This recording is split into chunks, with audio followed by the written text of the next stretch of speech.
Dingus and Dongus. Tomato.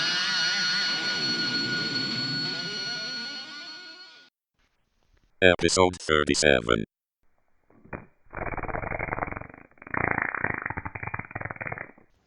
The Wilds. I feel funny. Hello. You feel funny? Yeah. What kind of funny? Not funny. Okay. Welcome to the Dingus and Dongus debacle, Once again, where we feel funny but aren't funny. no. We try. The comic we read this go around was The Wilds, out on Black Mass Studios by Vita, Ayala, and Emily Pearson, released starting in 2018. I like the story. It was a fun take on survival. Yeah. Post-apocalyptic stuff with zombies. But in this case, the zombies are flower people. Which makes me think is because they were working on a cure, but like, what if you just sprayed them with pesticides, or not pesticides, but Herbicide? fungus killer? Yeah. Like, would they die or would the fungus go away? I don't know. I mean, They would probably die, is my assumption. yeah, because I'm imagining, like, okay, so, like, these plants are growing into people, right? So whatever they grew into, that becomes a void once the plant dies, right? Potentially. Yeah. It's not. The body's regenerative to a degree. That's true, but, like, if you got shit growing in your brain and then it just suddenly dies, I don't know if your brain's gonna fill that void. Yeah. Fair. It was basically a zombie book, but Yeah. they're like, what if it was the fungus that takes over ants instead of zombies? It was a zombie book. And really, that also ties in with what's that video game? Last of Us. Exact same premise. Zombie apocalypse because people get infected by fungi. No, They okay. get and super deep. I don't know. Did you ever watch Super I Deep? never finished it up. I started it, but Yeah. So lots of precedents for zombies that are people who are infected by fungus. Yes. And but this is a really fun take. Or I don't know if fun's the right word because it's pretty fucking depressing. It was fungi, though. We did it! We did it! No, it was this little post-apocalyptic settlements, and then the human bullshit between the two. Mm-hmm. Well, there's more. I think there's 3 in this book that they actually talk about or go Like to. factions. Yeah, not even really factions. You got the main place with the runners, Right. and the corrupt guy running it. Then you got the medical center with the corrupt people running it. And then you got the lonely dude like in South Bend or whatever Nomads it's called. or something. Oh, but then there's also Nomads, so there's 4. But the place where the book basically starts off, and the guy's like, Right. just eat it. You'll shit it out before you get back. Just eat it. It's fine. It's a gift. And I thought it was hilarious because I didn't have a frame of reference Yeah. that these runners, the scavengers that they send out, aren't supposed to keep gifts for themselves, right? And I was just eat it. Like, what's the big deal here? And then she was trying to have some moral, like, I do this to help people, so I gotta turn over everything. Like, no, just eat it, and it's fine. What's the problem here? As I get to the book, I understand her more. Right. I thought it was pretty good development over the course of 5 books for a character. Yep. Not the most in-depth, but it paints a pretty good picture of who this person is. It's better than some of the stuff we've read. Yeah. Yeah. In terms of character development over the course of 5 to 6 issues. Right. Yeah. So, on the topic of shitty leaders, it's nice knowing that, even the apocalypse can't kill them. They're like fucking roaches. they always rise to the top of their little, whether it's a little pseudo city-state or governments of world's superpowers, they always rise to the top. It's nice to know that some things never change, right? Yeah. Just expect that, and you'll be fine. You can expect, exploitation of your fellow human beings as a constant in human existence. Yeah, exactly. No matter what happens. Yeah. This dude literally made contracts with people that were ultimately, not completely, but largely impossible to fulfill, so they just keep going on runs, so that he didn't have to go on runs. Right. It's fucking fuck.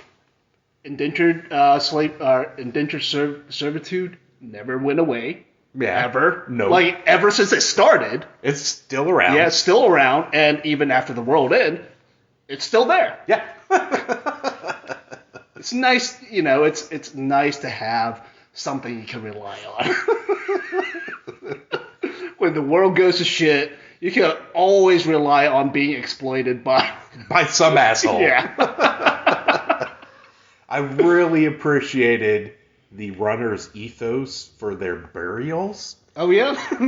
Take them to this cliff, light them on fire, and just kick them off. in. Well, you don't want to push them in, right? Because you can burn your hands. Yeah, just like, not even just a nudge or anything, just a full-blown kick in.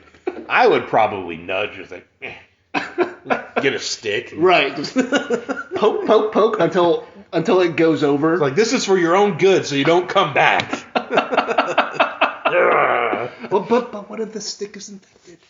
What if the stick is carrying the fungal spores? It'll go up in flame also. That's why you light it on fire. Yeah, like that's right. The body on fire. That's true. I was thinking, maybe you poke it hard and fast enough, the spores won't actually get destroyed, and they'll penetrate into the flesh and go deep inside and grow there. It'll start growing and festering in there, and the fall off the cliff will put the fire out. Mm-hmm. Why throw them off the cliff at this point? I don't know. Because it's hilarious, that's why. There was a panel that the artist Emily saw in her head before this book was even finished. She's like, this is going in this book. And Emily, you delivered. Thank you for that panel. Yes, you're the true hero of the wilds.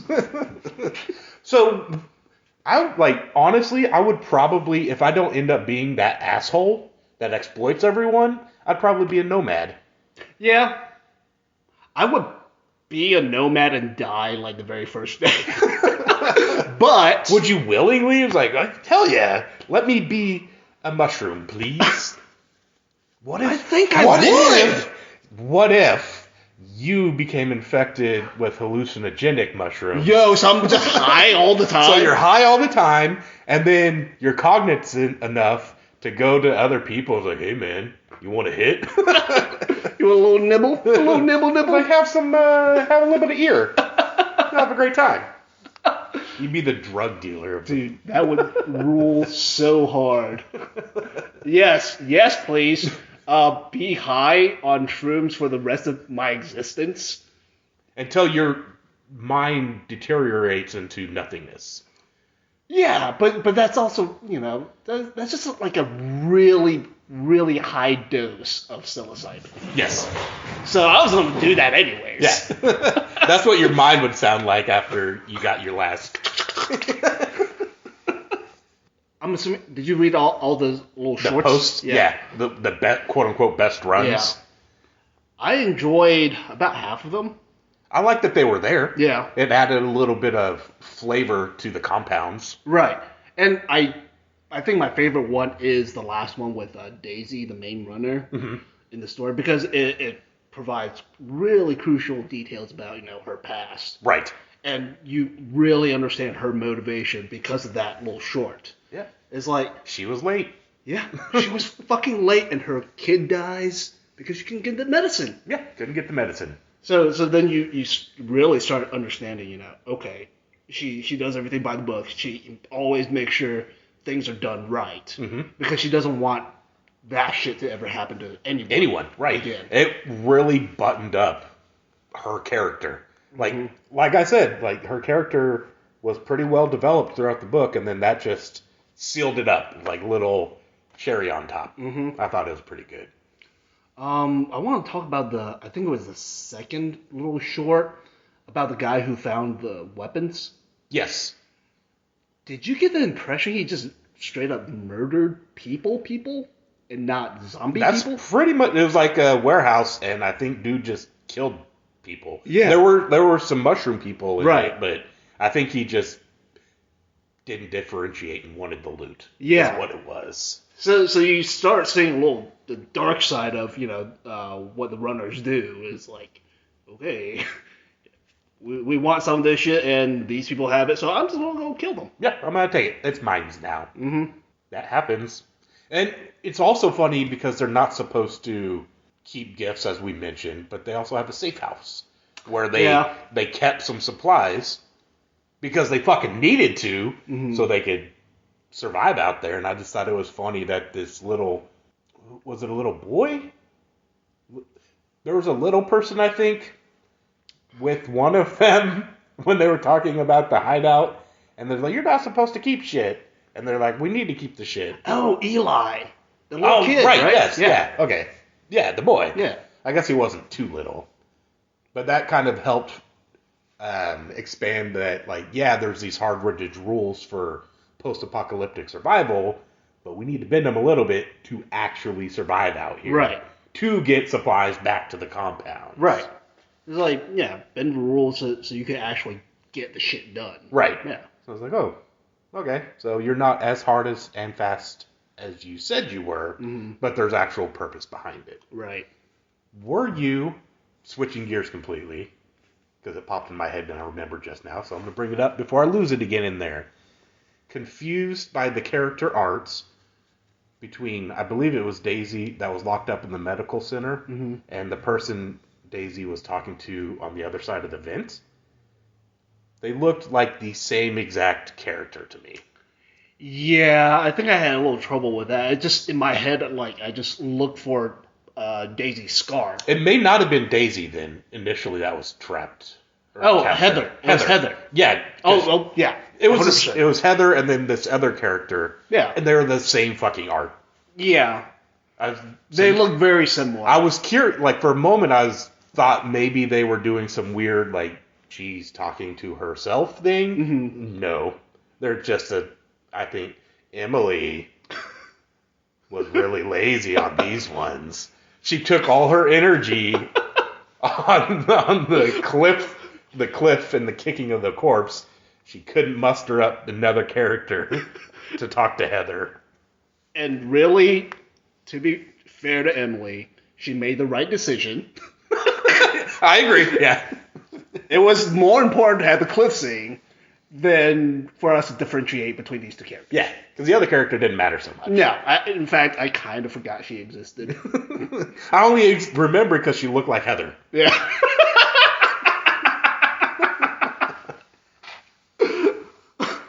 And then Heather got out, and then the doctor lady's like, no. Go back in there. You can come out later. It's like, you're not even going to try? You're just going to say okay to this? I understand the plot and the reasoning behind the doctor saying that, but if I were in Heather's shoes, I'm like, no, I'm going to try it and I'll probably die. Imagine, like, if the doctor really wanted to just keep Heather there, and in her head, it's like, oh my god, this fucking worked? Yeah. Holy shit. I can't believe she believed me. Yes, I'm the best at my job. And I kind of wish that happened. It should have. Yeah. That would have been great. And then the other compound could have come in all guns blazing and busted her out instead of their little sneaky. Right. Which wasn't very sneaky. Yeah, it ended up not being very sneaky at all. Nope. It was intended to be sneaky, though. Yeah. Well, best of intentions and all that. Yes. So I want to talk about Emily's work one more time. Okay. You listening, Emily? I said Emily very strange. Emily. I liked how well the day or night was done. It just was very easy to say, oh, it's daytime. It showed a good transition of time, I guess is what I'm trying to say. And the daytime was just so glowy. Everything looked really pretty in this apocalypse. True. Yeah, but specifically to me, the daytime and then the nighttime and the transition I thought was well done. Other books probably have done it well, but for whatever reason, this stuck out. Yeah. So if it's sticking out, you're doing something good, I guess. Right. I don't know. Well, speaking of things that stuck out to me, it's very minor, but I like the end tags for the main story and all the shorts. Yep. It says end run. Yep. And it's like, yeah, perfect. Yeah. Oh, fucking... I don't know if I would be driving a muscle car in a scarcity environment either. Like a truck I can get because you can haul stuff. Right. But a muscle car, probably not the best move. Low gas mileage, no space. Yeah. Looks cool. Yeah. Well, he probably get you wherever you're going fast. Get a motorcycle at that point. Yeah. If the purpose of the vehicle, whatever it is A to B ASAP, motorcycle. Yep. Which they had. They put it on the back That's of true. a fucking truck. So I don't know. I guess it also could have just been this is what they had that ran. Yeah. But they had a whole garage of like some pretty beefy looking cars too. They do. I wonder, you think it's just like the mechanic lady just has a thing for muscle cars? I mean, they rule. Muscle Yeah. cars are awesome. Yeah. Could be. And that's headcanon for me. He just really likes muscle cars and refuses to work on anything else. And no one else can do anything about it, Yep. so that's what you get. Exactly. Find more fuel, assholes. Or they converted him to some other fuel, a biofuel. That's Right. possible. Yeah. That's what I like to think happens. Biofuel. It's humans. You Ground think up it's- humans. it- That's why they set him on fire! And they kick him off into the cliff. Human charcoal? I was getting there, but yes. They kick him off into the cliff, and then I don't know where I'm going with this. I was gonna say like a grinder's at the bottom of the cliff, but why is it at the bottom of the cliff? And And why then is the body grind on it up. fire? I don't know. To purify the fuel. And then it grinds it, and then after it grinds up the body, it compresses it. So it's just charred remains that somehow go into a muscle car. Oh, wait. What if it's they set it on fire, the people's bodies on fire to render the fat? There you go. And yes, and Yeah. they use somehow makes that combustible Yeah. with science. yeah. Yeah, that works. Yeah. Good book. I enjoyed it for that genre, I guess. Yeah.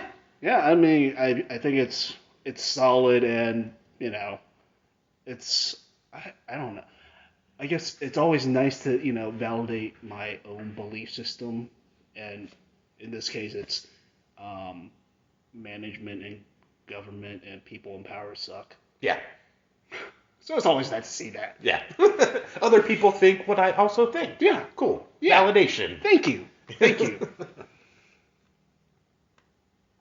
All right. So album this time is Wolves in the Throne Room, Primordial Arcana, released 2021 on Relapse. Witter. What? Well, I enjoyed the album, but I also hate it for its stupid catchy melodies that won't leave my head.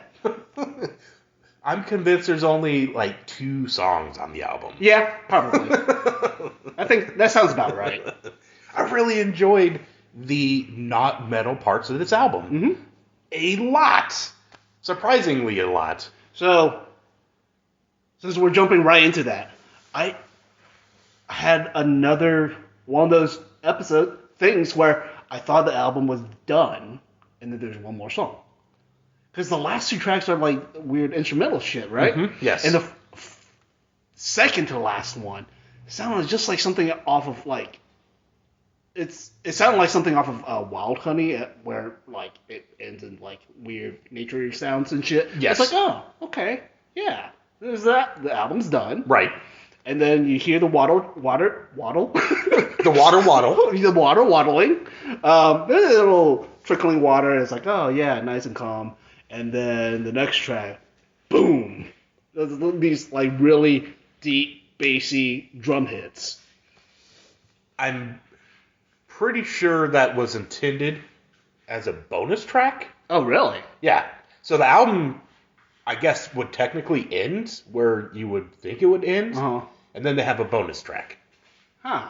Okay. I don't know why in this day and age you really have a bonus track. I never really understood why a bonus track existed to begin with, but especially now with the proliferation of digital media, I guess you could say. Why? Yeah. It really... I mean, like, especially if it's on, like, a track listing. Right? I could get bonus tracks where it's not listed. Right. That's cool. But if you're going to list a track and call it a bonus track, what's the point? Now, I didn't actually look at the back of the official release, so maybe it's not on there. I looked at Metal Archives. Yeah. As I look for virtually all my shit. Yep. So it was on that. Yeah. So I don't know, maybe it's not on like an LP or a CD, which then would make better sense. Right. And I can understand, like, an LP, they ran out of room. Yes. Right. Fair. Yeah. And doesn't work with CD. CD has plenty of room, but LP, yes. Okay. Yeah. I don't know. I agree with what you said, and also that's why. Yeah. There was one problem. I'm gonna say track 4. It was whatever the title that said words, and then in parentheses had more words. There might have been a word fire in there somewhere. I can't remember. Anyway, it starts off with horns. Okay. Very early on. Yeah. And my mind immediately went to Oliphaunts. Sam and Frodo on a cliff, looking over, and there's fucking Oliphaunts. I was like, oh, this is Lord of the Rings music. Hell yeah. It's not, but that, and after I listened to the album, I went and watched that scene. Yeah. There's nothing that sounds like that horn in there, but that's just immediately where my head went. So, kudos to Witter for evoking a Lord of the Rings scene in my head. Which makes me happy, because I love Lord of the Rings. Like, a fucking lot. Yeah. Now, one of the first things I noticed about this album was how much I like the sound of the drums. They felt, what's the word I'm thinking of? Primitive? No. Not culty. Uh-oh. What was that? Cat poop. Oh. You smell it now? No, but I'm preparing. I thought it was like I had super stinky breath or something. No, it's all the cats pooped. And it smells really bad. The drums sounded like that poop smells. Well, it's tribal. Yeah. Like, I like just the sound of, like, the drums. Okay. Like, the toms, I love the way they sound out on the album. I kind of wish I got more of it. Because, really, it grabbed my attention on the very first track. Like, when they were doing the drum fill with a bunch of toms, and the toms sounded great, and they were hitting cymbals, and the cymbals sounded great. I wish I could name the cymbals, but really, in my head, it's hi-hat or not hi-hat. Those are the cymbals for me. Okay. Yeah. But they all sounded fucking fantastic on the first track. And then, I don't know, like, as I kept listening to the album, like, all that enthusiasm for how great the drums sounded just kind of faded into the background. Mm-hmm. And I stopped noticing the drums. Well, what did you notice instead? Just that their Riffs. sound? Okay, Yeah. riffs, gotcha. Yeah. But when I went back and listened to the album a couple more times, it's still that first track is like, oh man. When I hear that first track, it's like, drums sound great. And then the rest of the track is like, I forgot that, the drums are there. Gotcha. I don't know what it is. I couldn't tell you either. Yeah. Yeah. I don't know. Maybe I just wanted more drum fills and the whatever cymbal they were hitting on that first track toward the beginning. Throughout the whole. Yeah, I want to hear more of that, but I didn't get more of that. I probably got more of it, but I just didn't notice. I don't know. Did it? Do you think it's one of those things where you get too much of a thing, you don't care about the thing anymore? Oh, maybe. It's like, oh, I've had fucking chocolate every day for a week, and then you're like, this chocolate doesn't taste very good. Yeah, it's yeah, maybe. You know, Yeah. in a more It's like- microcosm scale. Yeah, like I became acclimated to how good I think the drums sound. Yeah. Now, another note on the drums. It actually has nothing really to do with the album. It's just me being stupid. Mm-hmm. And so, the very first time I listened to the album, I was in my car, right? As with most of the stuff that we've talked about, I listened to this stuff in the car. So, track one, drums sounded great. Rest of the tracks, drums, kind of faded to the background for me. And then when I got to the last track, what I heard, there's really deep drum hits on that very last track.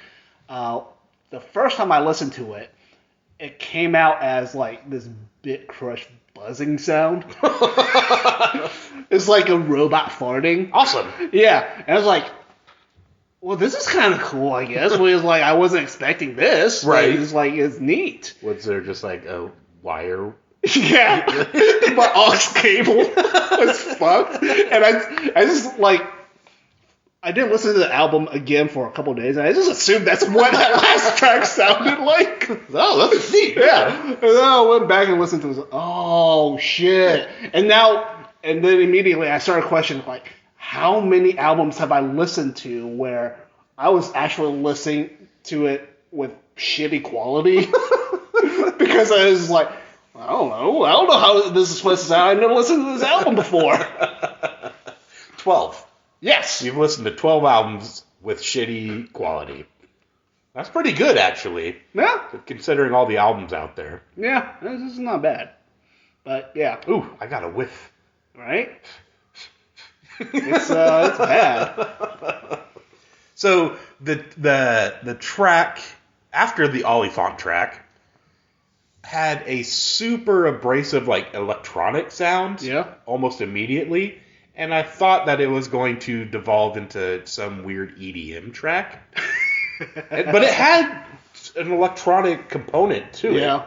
And it was this EDM beat and sound to it, and I was very confused by it. Yeah. Because otherwise you get this Cascadian black metal stuff, or an ambient nature type of sound, or a kind of folk fantasy soundtrack, right? Mm. Those are the things that are kind of what encompasses this album's sound. That track had weird EDM noise in it that you didn't hear anywhere else in the album.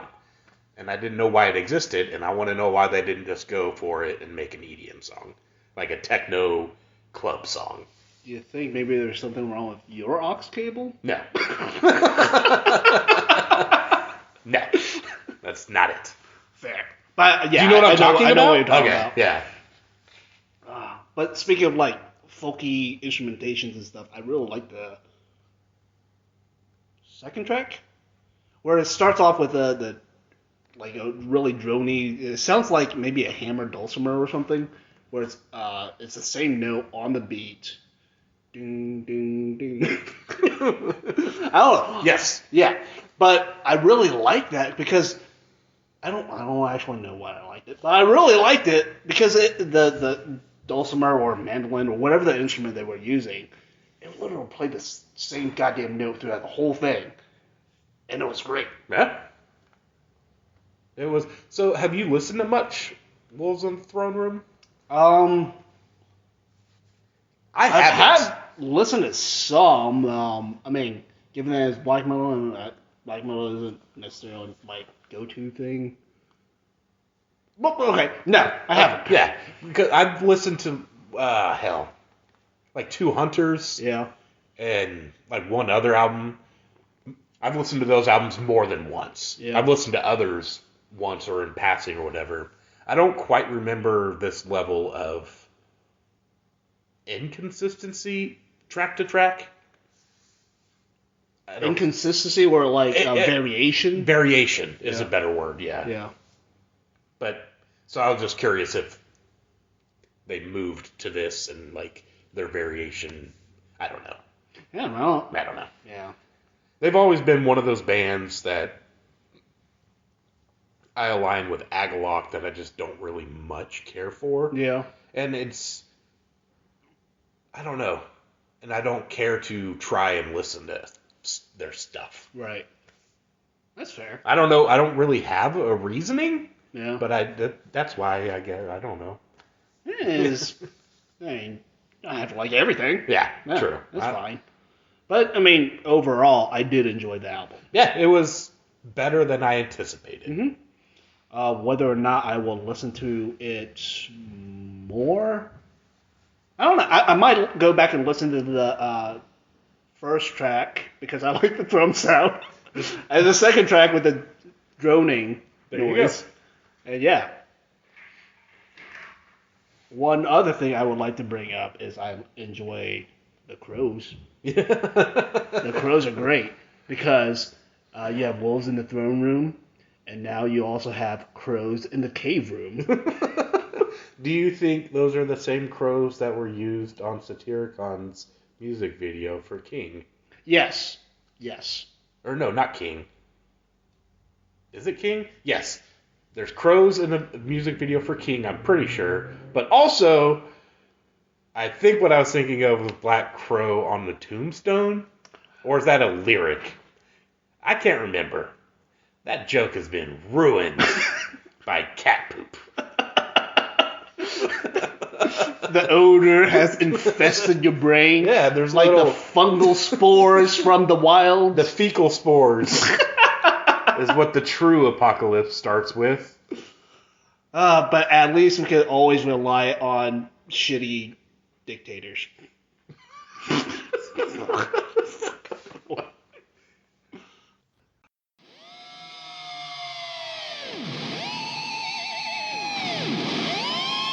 Dingus and Dongus. Hey, Marco.